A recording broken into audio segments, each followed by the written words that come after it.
Nous allons donc commencer cet enseignement sur cette grande prophétie de l'apôtre Paul concernant la fin des temps. Donc nous commençons cet enseignement sur cette grande prophétie de l'apôtre Paul concernant la fin des temps.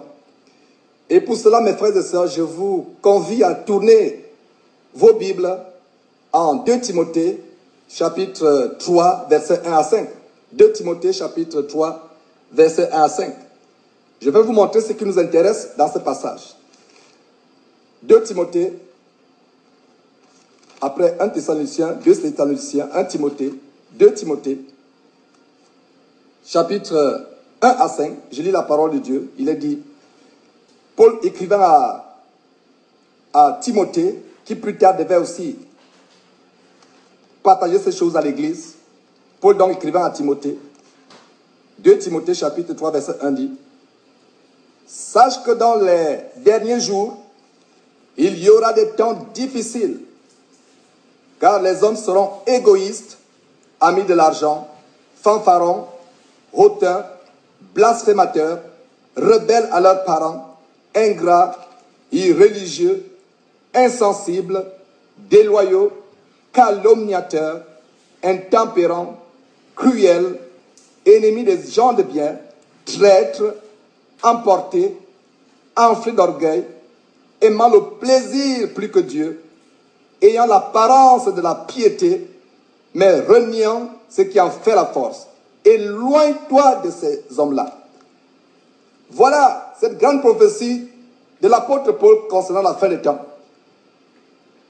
Et aucune personne écoutant ce passage ne pourra nier une seule seconde que nous sommes en train de vivre ces choses. Les hommes sont égoïstes. Les gens sont amis de l'argent. Ils sont fanfarons. Ils sont hautains. Ils blasphèment le nom de Dieu. Les enfants de plus en plus sont rebelles à leurs parents. Les gens sont irréligieux. Les gens sont insensibles.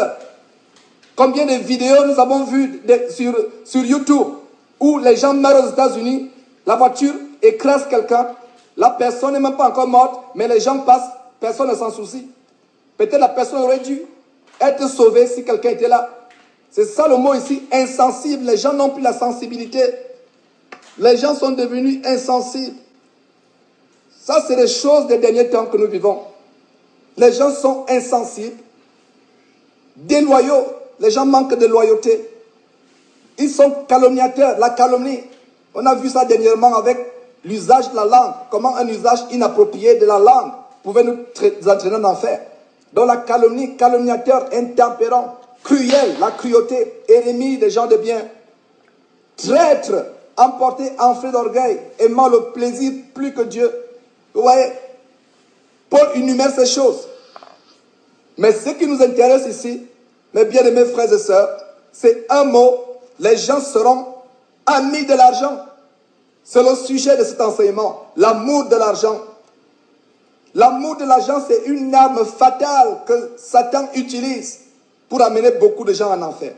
L'amour de l'argent. Il n'est pas dit l'argent, mais il est dit l'amour de l'argent. Voilà l'arme fatale de Satan dans ces derniers temps, c'est l'amour de l'argent. Il utilise l'amour de l'argent pour entraîner les gens en enfer. Et il n'y a pas seulement l'amour de l'argent comme arme de destruction massive de Satan, mais il y a aussi le sexe, il y a aussi la langue, comme on a vu la dernière fois. Il y a les yeux. Mais ici, la verset clé dans 2 Timothée chapitre 1 à 5, la clé ici c'est amour, les amis de l'argent. Satan a toujours utilisé l'argent comme un moyen de destruction.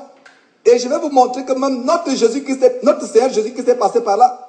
Le Seigneur Jésus-Christ est passé, lui a été confronté à cela, à cette tentation par rapport aux richesses, à l'argent. Vous voyez, c'est pour ça qu'il a dit, Jésus-Christ a été tenté en toutes choses, mais sans commettre le péché. C'est pour cela qu'il peut véritablement venir au secours de ceux qui sont aussi tentés. Ça veut dire que dès que nous sommes tentés dans l'une quelconque catégorie de la vie que ce soit, allons au Seigneur Jésus-Christ. Mais ce que je vais vous montrer, c'est à quel point notre Seigneur Jésus-Christ lui-même a été tenté.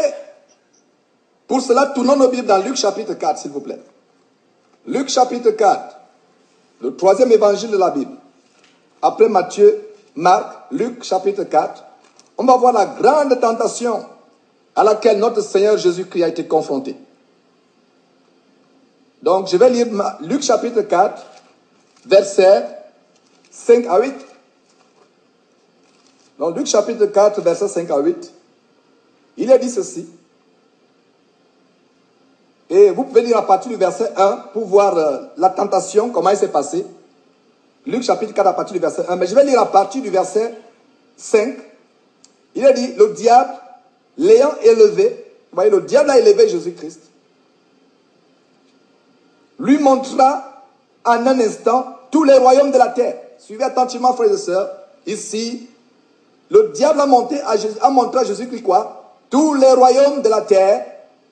Et verset 6, il lui dit, je te donnerai toute cette puissance et la gloire de ces royaumes, car elle m'a été donnée, et je la donne à qui je veux. Si donc tu te prosternes devant moi, elle sera à toi. Verset 8, Jésus lui répondit, il est écrit, tu adoreras le Seigneur ton Dieu, et tu le serviras lui seul.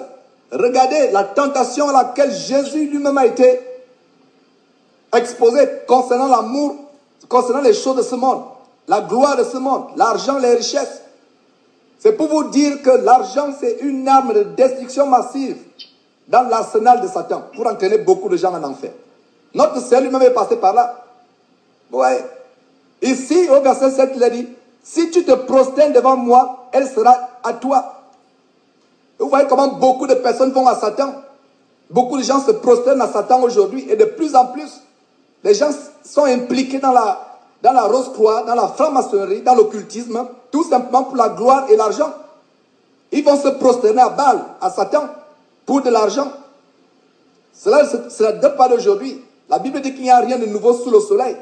Ils se prosternent devant Satan. Satan dit quoi ici au verset 7 à notre Seigneur? Si donc tu te prosternes devant moi, elle sera à toi. Il s'agit de quoi?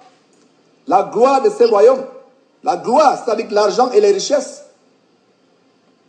Et le verset 6 nous donne un détail très important. Je la donne à qui je veux. Satan dit bien ici qu'il donne à qui il veut. Dernièrement, on voyait dans un enseignement comment Dieu n'exauce pas les pécheurs. Et je vous donne le témoignage de ma conversation avec une dame. Je la confrontais par rapport à un péché. Elle me disait, mon frère, Dieu m'a toujours exaucé. Dieu m'a toujours exaucé. Je n'ai pas de problème par rapport à mes prières. Dieu m'a toujours exaucé. Je lui ai dit, je ne sais pas quel est le Dieu qui t'exauce. Parce que je connais un faux Dieu dans la Bible qui exauce aussi. Et c'est ce que nous dit ce verset. Je donne à qui je veux. Ce verset nous montre que Satan donne les choses à qui il veut. Mais il vous donne ces choses pour l'enfer. Voilà une clé capitale que beaucoup de gens doivent connaître. Donc si vous êtes exaucé alors que vous menez une vie chronique de péché, sachez que les choses que vous recevez ne viennent pas de Dieu. Ce verset nous le montre. Parce que quand vous péchez, ça veut dire quoi? Vous vous prosternez devant Satan. C'est justement ce que Satan voulait que Jésus fasse. Le péché, même un moindre mensonge, est se prosterner devant Satan. Vous voyez, je vous montre en lisant Luc chapitre 4 comment Jésus lui-même n'a pas échappé à la séduction, à la tentation de Satan par rapport au bien de ce monde, par rapport à la richesse. Et non seulement Jésus-Christ, même Pierre a été exposé. On va voir comment Pierre même a été tenté par l'argent. Comment, en tant qu'homme de Dieu, nous pouvons être aussi tentés par rapport à l'amour de l'argent. Et comme je le développerai dans cet enseignement, Satan frappe particulièrement les hommes de Dieu dans cette génération. Laure, est-ce que tu peux fermer ton micro, s'il te plaît? Donc, Satan est en train de tenter les gens dans cette génération par rapport à l'amour de l'argent. L'amour de l'argent. Notamment les hommes de Dieu qui s'égarent dans la voie de Balaam, fils de Bolzor, qui aima le salaire de l'iniquité. Et on va voir ces choses. C'est une stratégie numéro 1. La Bible dit le disciple n'est pas plus que le maître. Voilà Jésus-Christ lui-même qui a été exposé à la tentation concernant l'amour de l'argent. On va voir aussi un homme de Dieu dans la Bible, un apôtre, Pierre, qui a été tenté. Si Jésus-Christ a été tenté, frères et sœurs, si Pierre a été tenté, Ne pensez pas que c'est nous aujourd'hui, chrétiens ou hommes de Dieu, qui pouvaient être à l'abri. C'est pour ça que cet enseignement est tellement sérieux. Cet enseignement sur l'amour de l'argent. L'amour de l'argent, c'est un boulevard qui nous mène directement en enfer. Donc, allons voir comment Pierre, lui aussi, a été tenté. Et pour cela, je vous prie de tourner vos Bibles dans Actes chapitre 8. Actes chapitre 8, s'il vous plaît. Nous allons voir quelque chose de très grand concernant la tentation de Pierre. Actes chapitre 8. Nous allons lire à partir du verset 14. Verset 14 à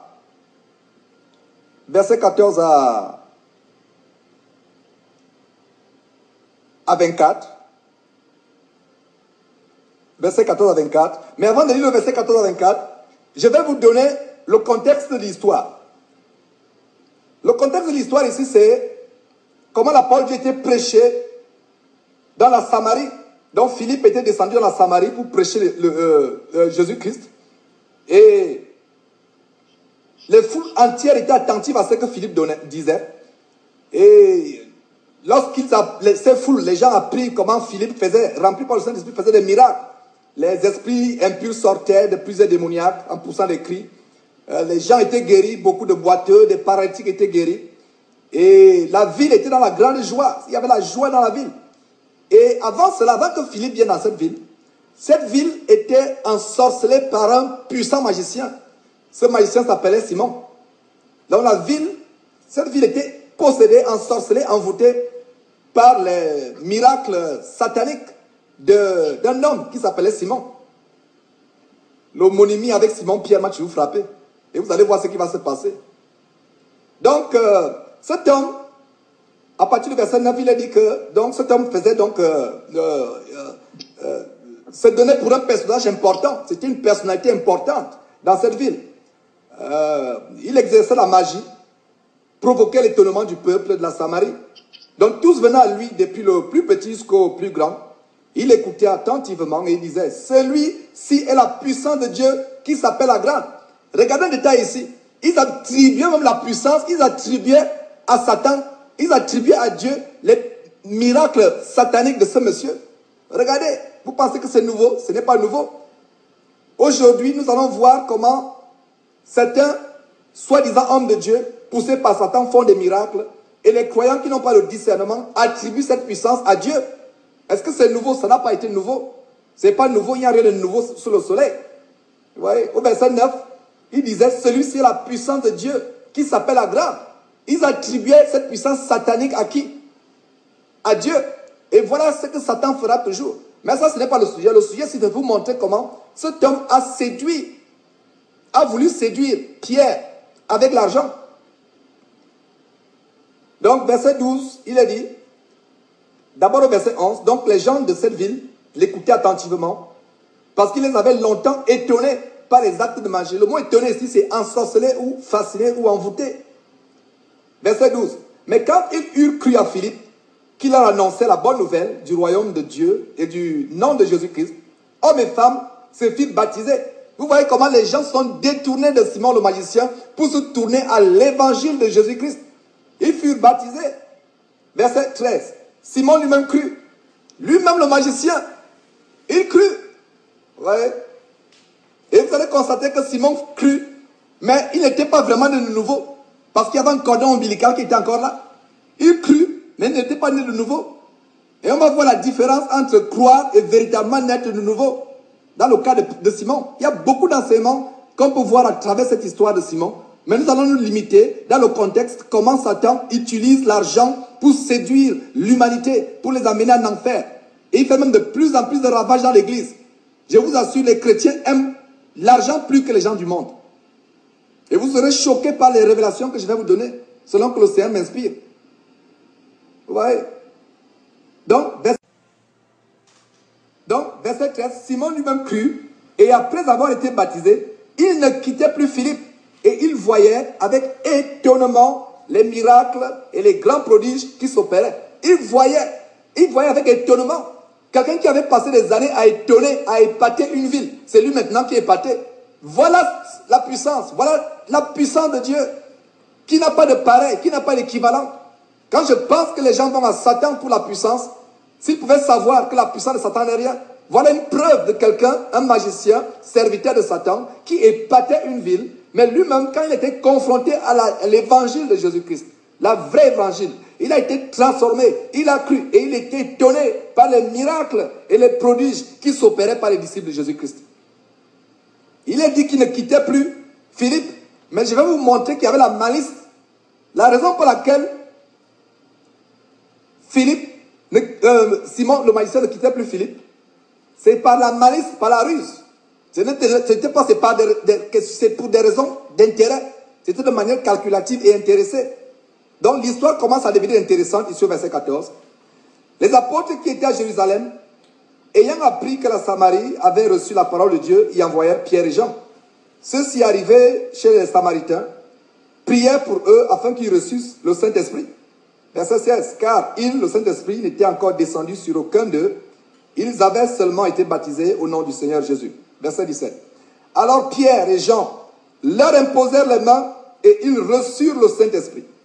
Lorsque Simon vit que le Saint-Esprit était, Simon le magicien bien entendu, lorsque Simon le magicien, verset 18, lorsque Simon le magicien vit que le Saint-Esprit était donné par l'imposition des mains des apôtres, il leur offrit de l'argent. Ouais, il leur offrit quoi? De l'argent. Regardez la séduction. Et on va voir quelle a été l'attitude de Pierre.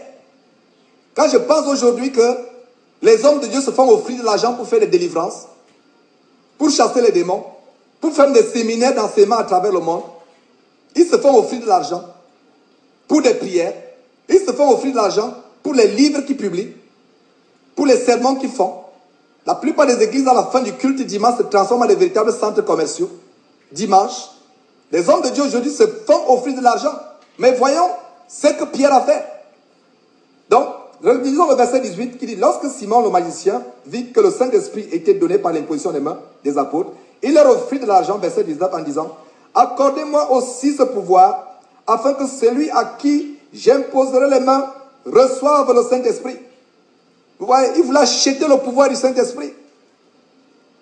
Ça me fend le cœur quand je vois comment il y a des séminaires payants où les gens vous disent que pour recevoir la puissance payée, on parle de discipola. Je ne sais même pas s'il y a dans la Bible ce mot discipola, un mot pour épater les gens. Pour recevoir la puissance du Saint-Esprit, on vous fait payer. Vous pensez que c'est nouveau, ce n'est pas nouveau.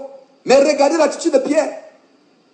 Pierre dit au verset 20, mais Pierre lui dit, que ton argent périsse avec toi, puisque tu as cru que le don de Dieu s'acquérait à prix d'argent. Vous voyez, beaucoup de soi-disant hommes de Dieu aujourd'hui auraient accepté l'argent s'ils étaient à la place de Pierre, de Simon-Pierre, l'apôtre de Jésus-Christ. Mais qu'est-ce que Pierre dit au verset 20? Mais Pierre leur dit, lui dit, que ton argent périsse avec toi, puisque tu as cru que le don de Dieu s'acquérait à prix d'argent. Le verset 20, ce verset 20 nous montre qu'il y a une malédiction qui pèse sur ceux qui achètent de Dieu, ainsi que sur ceux qui les vendent. Qui achetait? Qui voulait acheter? C'est Simon, le magicien qui voulait acheter. C'est Simon le magicien qui voulait acheter. Mais là, qu'est-ce que Pierre dit? Que cet argent périsse. C'est la malédiction. Voilà comment il est frappé de malédiction. Donc, après avoir écouté ce message, vous allez réfléchir plusieurs fois avant d'aller encore acheter un livre.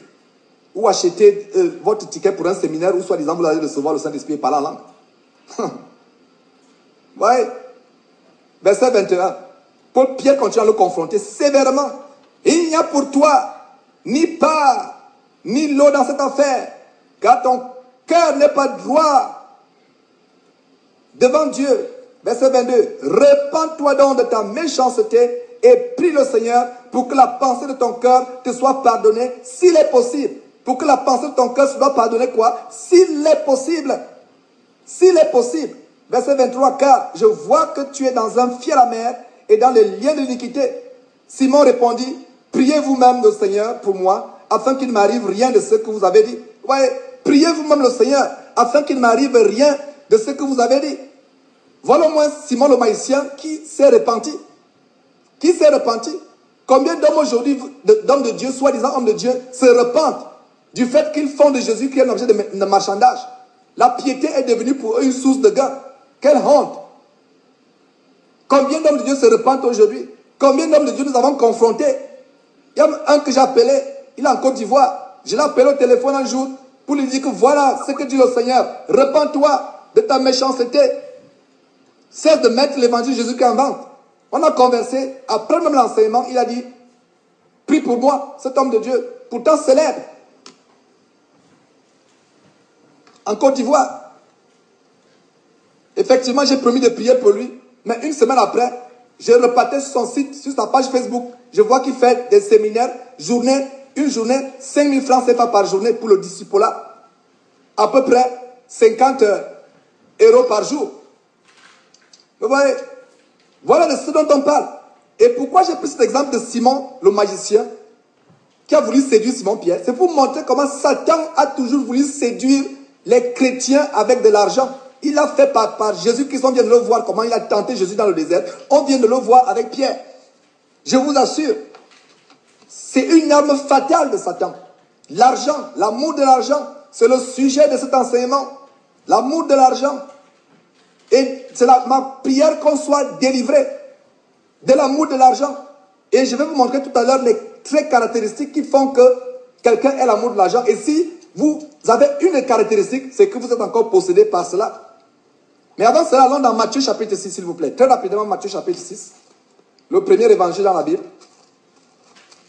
Matthieu chapitre 6. Je vais lire du verset 19 à 21 et le verset 24. C'est une fondation solide de notre foi chrétienne que le Seigneur Jésus établit ici. Je répète que c'est une fondation solide de notre foi chrétienne que le Seigneur Jésus établit ici. Donc verset 19 à 21 d'abord. Matthieu chapitre 6, verset 19 à 21. Jésus dit ceci. Ne vous amassez pas de trésors sur la terre, où la teigne et la rouille détruisent, et où les voleurs percent et dérobent. Verset 20. Mais amassez-vous des trésors dans le ciel, où la teigne et la rouille ne détruisent point, et où les voleurs ne percent ni ne dérobent. Verset 21. Car là où est ton trésor, là aussi sera ton cœur. Là où est ton trésor, là aussi sera ton cœur. Ouais. Dites-moi là où est votre trésor, je vous dirai là où est votre cœur. Pour nous, bien-aimés frères et sœurs en Christ à travers le monde, né de nouveau l'Esprit de Dieu, notre trésor est dans les choses de Dieu. Voyez là où se trouve notre trésor. C'est là où notre cœur est. Si notre cœur y est, c'est de qui a notre trésor. Donc ne nous amassez pas. Il n'est pas dit, n'ayez pas les trésors sur terre. Mais n'amassez pas, n'accumulez pas. On peut avoir des trésors. La clé ici, c'est amasser l'amas. On va développer ces choses plus tard. Et cet enseignement est destiné à délivrer le corps de Christ par rapport à l'amour de l'argent. C'est une arme fatale de Satan et nous allons exposer ces choses par la grâce de Dieu, selon que le Saint-Esprit va nous accorder cette opportunité dans cet enseignement. Allons au verset 24. Le verset 24, plus loin, nous dit, Jésus continue à parler, à établir cette fondation par rapport aux choses matérielles de ce monde. Nul ne peut servir deux maîtres, car ou il haïra l'un et aimera l'autre, ou il s'attachera à l'un et méprisera l'autre. Vous ne pouvez servir Dieu et maman. Vous voyez, vous ne pouvez servir Dieu et maman. Et pour ceux qui ne le savent peut-être pas, je vais vous expliquer ce que c'est le mot maman. Maman, c'est une principalité satanique dans la structure du royaume de Satan. Maman, c'est une principalité dont le rôle, dont la mission a été donnée par Satan, de contrôler tout ce qui concerne l'argent à travers le monde, depuis la nuit des temps. Et aujourd'hui, que ce soit la Banque mondiale, que ce soit le FMI, que ce soit les banques en Suisse, tout le système monétaire international est sous le contrôle des puissances sataniques. Et cette puissance s'appelle maman. C'est une divinité, c'est une principalité dans le royaume. C'est une principalité maman. Donc quand on dit maman, nous avons affaire à une principalité satanique qui coordonne tout ce qui est lié à l'argent. Il y a des principalités qui coordonnent les choses liées au sexe, à la fornication, à l'adultère, à l'homosexualité. Mais ici, dans cet enseignement, dont l'intitulé est l'amour de l'argent, la délivrance de l'amour de l'argent qui peut entraîner l'enfer, nous voyons ici une principalité satanique. Donc si vous avez encore l'amour de l'argent dans votre cœur, vous qui écoutez cet enseignement, c'est que vous êtes encore sous la puissance de maman.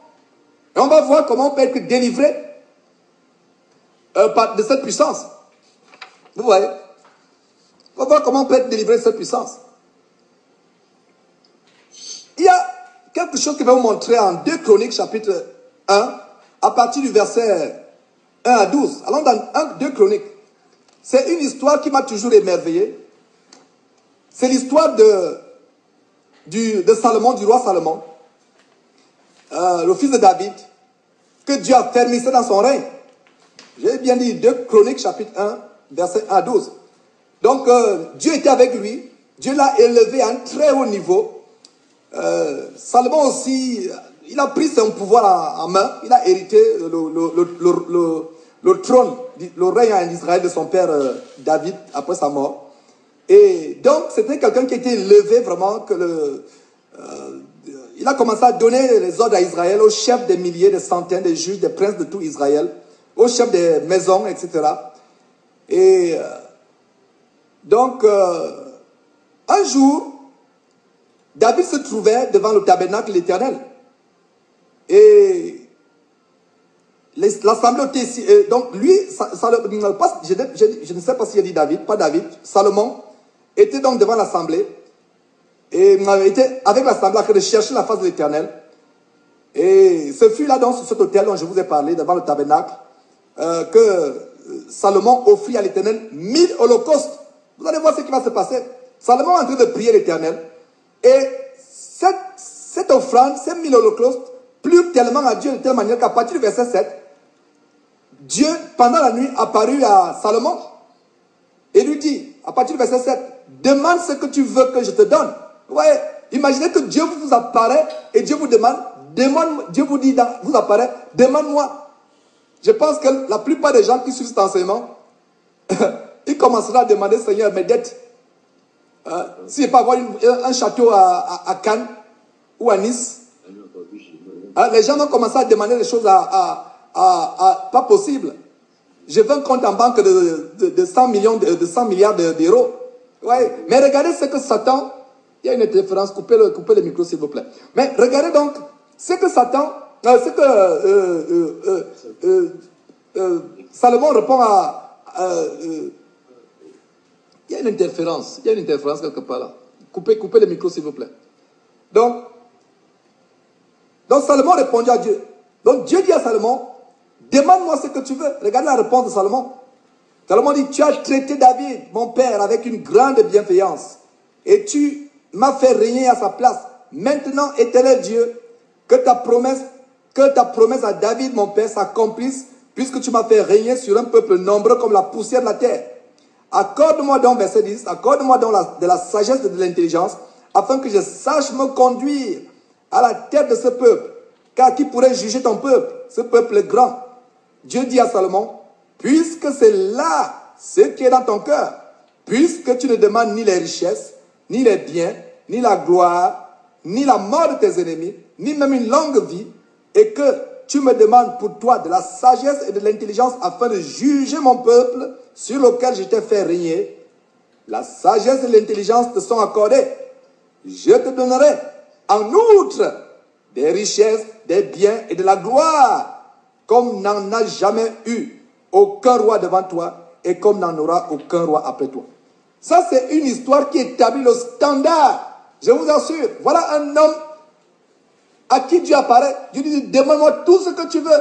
Il a dit, je veux seulement la sagesse et de l'intelligence. Dieu a dit, puisque tu n'as pas demandé les biens, la mort de tes ennemis, la gloire de ce monde, je te donnerai non seulement la sagesse et l'intelligence que tu as demandé, mais je te donnerai au-delà. Voilà le standard que Dieu établit ici. Je vous assure. C'est un standard que nous devons suivre. Les choses n'ont pas changé. Si vous voulez recevoir de Dieu, suivez l'exemple du roi Salomon.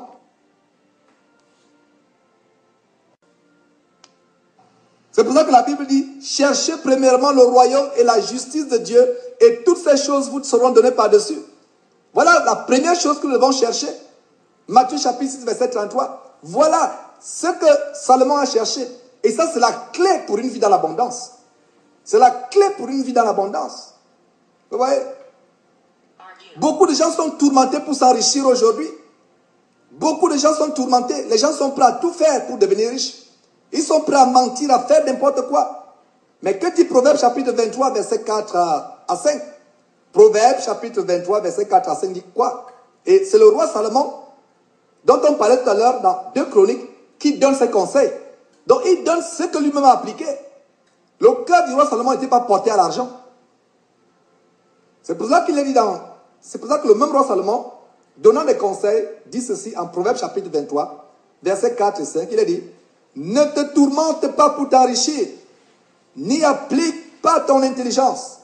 Veux-tu poursuivre du regard ce qui va disparaître? Car la richesse fait des ailes.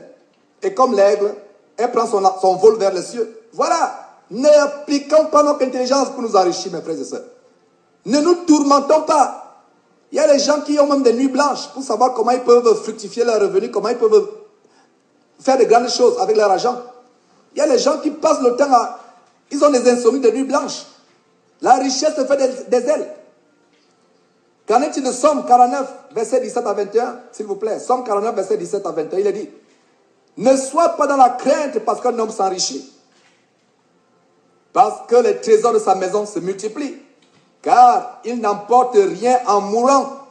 Suivez attentivement, il a dit qu'il n'emporte rien en faisant quoi? En mourant. Ses trésors ne descendent point après lui. Il aura beau s'estimer heureux pendant sa vie, on aura beau te louer des réjouissances que tu te donnes, tu iras néanmoins au séjour de tes pères, qui ne reverront jamais la lumière. Vous voyez? Vous voyez? Proverbe chapitre 28, nous continuons à développer ces principes. Ça, c'est les joyaux bibliques. Ça, c'est les joyaux bibliques, des perles bibliques que nous sommes en train de voir. Ça, c'est le standard des chrétiens, de la vie chrétienne. C'est standard que je nous rappelle, pour ceux qui les ont déjà lus, ou que je donne pour la première fois pour ceux qui les ont jamais lus, c'est des boucliers, des remparts contre l'amour de l'argent. Allons dans Proverbe chapitre 28, verset 20 à 22. Juste après Somme, Proverbe chapitre 28, verset 20 à 22, il a dit quoi? Un homme fidèle est comblé de bénédictions, mais celui qui a hâte de s'enrichir ne reste pas impuni. Vous voyez? Celui qui a hâte de s'enrichir ne reste pas impuni. Verset 21. Car il n'est pas bon d'avoir égard aux personnes. Et pour un morceau de pain, un homme se livre au péché. Un homme envieux a hâte de s'enrichir. Verset 22. Et il ne sait pas que la disette viendra sur lui. Voilà. La Bible dit qu'un homme envieux, l'une des causes de la chute, c'est l'envie. Puisque votre voisin vient d'acheter une grosse Mercedes, vous voulez aussi une.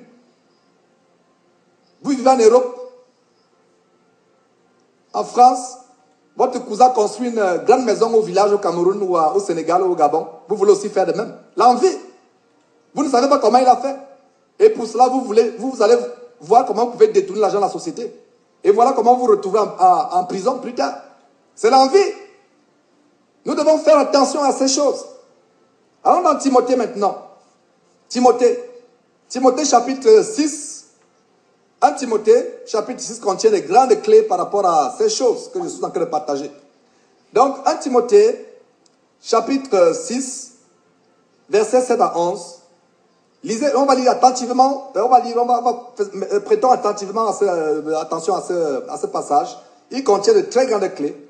1 Timothée chapitre 6 verset 7 à 11, il est dit, car nous n'avons rien apporté dans le monde, et il est évident que nous n'en pouvons rien emporter. Vous voyez, quand je vois comment les gens se tuent pour être riches, ils sont prêts à tout faire pour être riches. La Bible dit que nous n'avons rien apporté dans ce monde. Je vous assure, vous avez beau avoir un château sur la Côte d'Azur de 50 chambres, avec des piscines dans chaque chambre, mais quand on vous enterre dans un petit trou. Vous n'apportez rien. Même le costume qu'on met sur vous, quelques instants après, il est rongé par les vers et par les asticots. Vous n'apportez rien. Donc, que sert-il à l'homme toute la peine qui se donne sur le soleil pour vouloir s'enrichir? Je vais vous montrer vers la fin de cet enseignement ce pourquoi nous devons être riches. Quelle est notre véritable richesse? On a déjà lu dans Matthieu chapitre 6 comment on ne devait pas s'amasser les trésors sur la terre, mais plutôt où? Dans le ciel, où ils sont en sécurité. Ouais. Donc, continuons la lecture dans 1 Timothée chapitre 6, verset 111, donc je lis totalement avant de mettre l'emphase sur les points, selon que le Saint-Esprit me conduit. Donc, verset 7, il est dit, car nous n'avons rien apporté dans le monde, et il est évident que nous n'en pouvons rien emporter. Verset 8, si donc nous avons la nourriture et le vêtement, cela nous suffira. Suivez attentivement, si nous avons de la nourriture et le vêtement, cela fera quoi? Nous suffira. Verset 9, mais ceux qui veulent s'enrichir tombent dans la tentation, dans le piège et dans beaucoup de désirs insensés et pernicieux qui plongent les hommes dans la ruine et la perdition. Car l'amour de l'argent est une racine de tous les maux. Et quelques-uns, en étant possédés, suivez attentivement, quelques-uns étant possédés, se sont égarés loin de la foi et se sont jetés eux-mêmes dans bien des tourments. Le verset 11 finit en disant ceci. Pour toi, homme de Dieu, fuis ces choses et recherche la justice, la piété, la foi, la charité, la patience, la douceur. Est-ce que les hommes de Dieu, ou soi-disant hommes de Dieu que nous voyons aujourd'hui à travers le monde, est-ce qu'ils lisent ce verset? Il est dit, toi homme de Dieu, fuis ces choses. Je ne sais pas pourquoi les hommes sont aveuglés dans ces églises, pourquoi les gens ne sortent pas de ces églises. Parce que si vous voyez déjà un homme de Dieu qui a l'amour de l'argent, voilà, c'est qu'il n'applique pas ce verset. L'amour de l'argent. Vous allez sur leur site internet, ils font étalage de la richesse. Ils montrent la nouvelle Mercedes qu'ils viennent acheter, la nouvelle Porsche qu'ils viennent acheter, le nouveau bateau qu'ils viennent acheter sur leur page Facebook ou sur leur website. Où avait-il vu cela dans la Bible? Avez-vous vu Paul dans la Bible étaler les richesses qu'il a? Dire à l'église de Rome, venez voir tout ce que j'ai. Ils étalent les nouvelles richesses. Ils étalent la maison. Et ils vont vous dire que non, Dieu les a rendus prospères. Voilà, la Bible dit quoi? Pour toi, homme de Dieu, fuis ces choses et recherche la justice, la piété, la foi, la charité, la patience, la douceur. Voilà ce pourquoi chrétiennes à travers le monde, nous devons être riches. Voilà la richesse. Notre richesse doit être en justice, piété, foi, charité, patience, douceur. Voilà ce pourquoi nous devons être riches. Et il y a un détail au verset 10. Le verset 10. Car l'amour de l'argent est une racine de tous les maux. Quelques-uns en étant possédés. Regardez le mot possédé. Qu'est-ce qu'ils possèdent? Ce sont les démons. Donc c'est clair que quand Paul parlait ici, Paul parlait des gens qui ont ouvert leur vie, leur corps à la possession des démons qui contrôlent l'amour de l'argent. J'aimerais qu'on découvre ces révélations profondes, frères et sœurs. L'amour de l'argent.